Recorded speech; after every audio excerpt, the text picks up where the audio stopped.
Moi, ce qui m'a séduit dans ce projet, c'est le côté très humain. Dès le début, la chaire UNESCO a soutenu ce projet.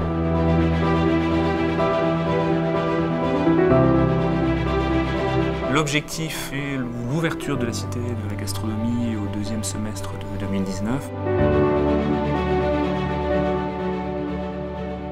Le projet de la Cité internationale de la gastronomie du vin est né suite à l'appel à manifestation d'intérêt qui a été lancé par la ville de Dijon, avec au cœur du dispositif donc un pôle culturel et muséal dédié donc à la gastronomie française. Alors, ce qui est très important dans la démarche du groupe FH sur ce projet, c'était de pouvoir s'adresser non seulement à des touristes de passage, et deuxièmement, c'était aussi s'adresser aux Dijonnais, car encore une fois, on est sur un site de centre-ville et qui a l'ambition de s'adresser à des Dijonnais toute l'année et toute la semaine.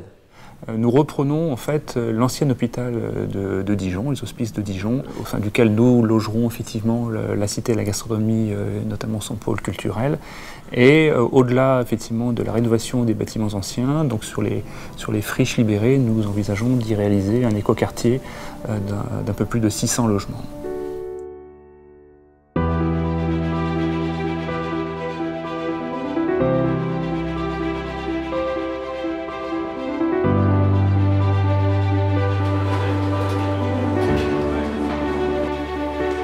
Nous sommes dans la Maison La Meuloise, donc un restaurant qui est 3 étoiles au guide Michelin. Donc c'est une maison qui est vraiment ancrée dans le territoire, le terroir bourguignon.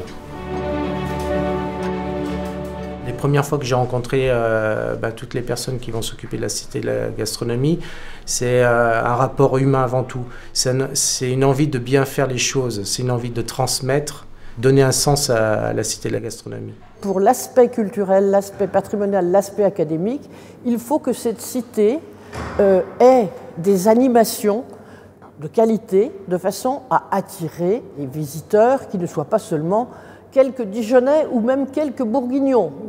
Il faut qu'elle soit internationale. L'ambition de ce projet, c'est également de s'entourer de partenaires compétents dans chacune de leurs entités.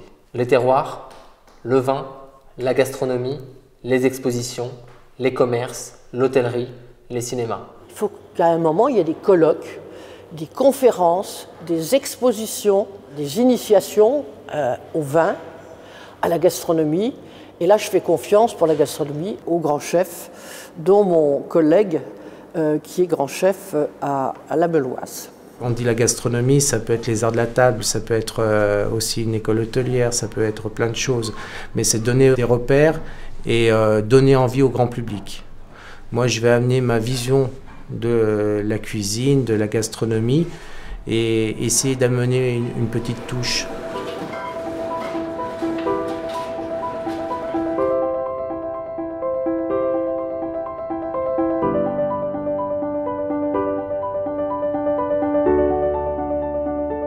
Cette cité de la gastronomie, elle a été conçue aussi en lien avec le classement à l'UNESCO du repas français. Donc notre volonté, c'est à la fois d'avoir des expositions permanentes qui vont traduire cette notion de repas français, mais aussi de faire se succéder des expositions temporaires qui permettront de renouveler au fur et à mesure pour le visitorat les nouvelles découvertes sur le repas français. Ce que les visiteurs cherchent maintenant de plus en plus, c'est bien sûr d'aller à la rencontre d'un thème, mais c'est surtout de vivre une expérience, de vivre une aventure et de la partager dans le groupe de visiteurs. Ça va se concrétiser par des expérimentations, par de l'information, par des jeux, par du spectacle. Donc tout un ensemble d'éléments muséographiques qui vont permettre aux visiteurs de s'immerger dans cette thématique, de les découvrir et bien sûr de l'apprécier. Ce qui est très intéressant, c'est que c'est à la fois un site ancien, mais un site complètement revisité. Donc on va alterner une partie patrimoine, je dirais, historique, et une conception complètement nouvelle, avec des espaces qui vont être très ouverts. Ce que l'on veut, c'est que ça soit une cité qui, dans 10 ans, soit ancrée dans le paysage gastronomique, à la fois français et bourguignon.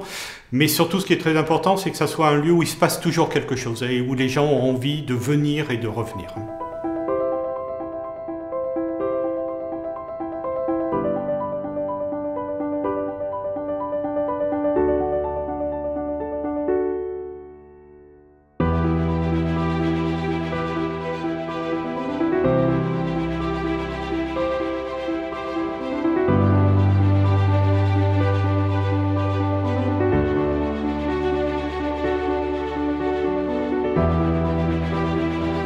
L'UNESCO a souligné la transmission des savoirs et la transmission des pratiques dans sa reconnaissance du repas gastronomique des Français. Et c'est ce qu'on a souhaité mettre en valeur via la formation. L'école Ferrandi forme au métier de la gastronomie, mais aussi de l'hébergement, de l'hospitality. C'est une école d'hôtellerie. L'école va proposer 2 types de cursus, un cursus en pâtisserie et un cursus en cuisine. Nous allons aussi créer d'autres types de formations, notamment pour les amateurs, les particuliers dijonnais qui souhaiteraient venir se former à la gastronomie française. La librairie gourmande, en fait, est la plus grosse et la plus ancienne librairie spécialisée gastronomie au monde. On propose, en fait, sur à peu près 250 mètres carrés, 20 000 références de livres de cuisine.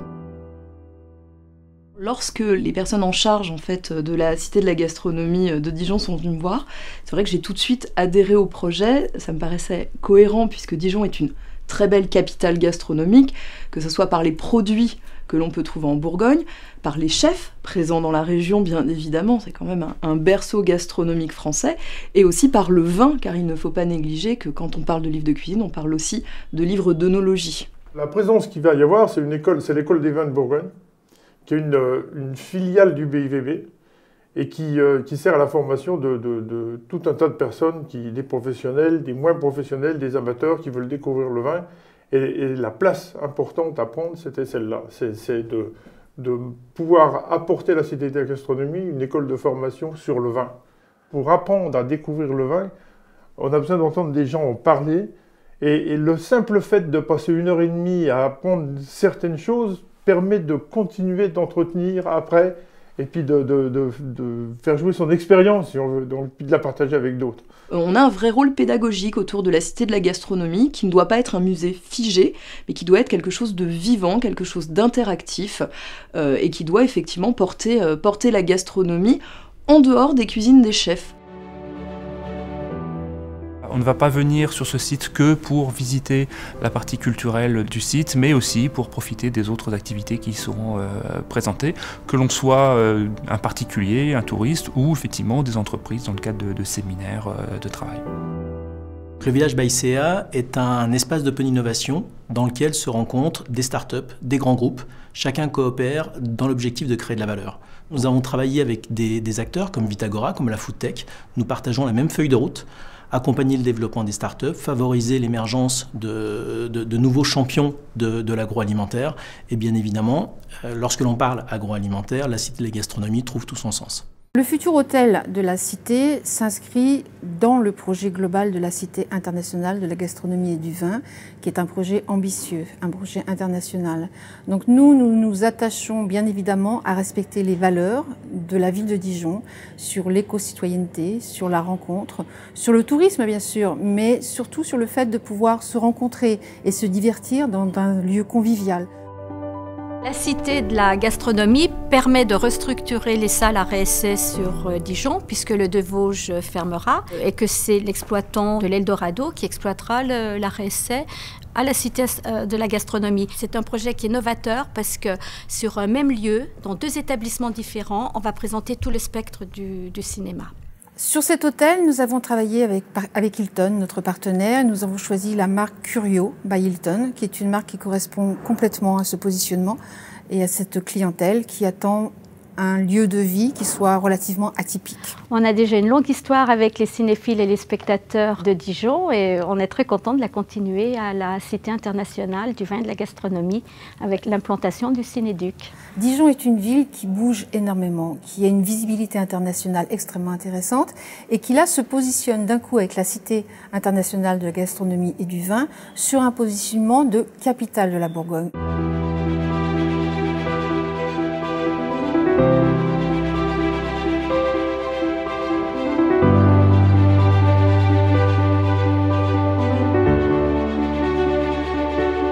Dijon, c'est la ville gourmande par excellence, c'est la ville du terroir, c'est le représentant de la région Bourgogne.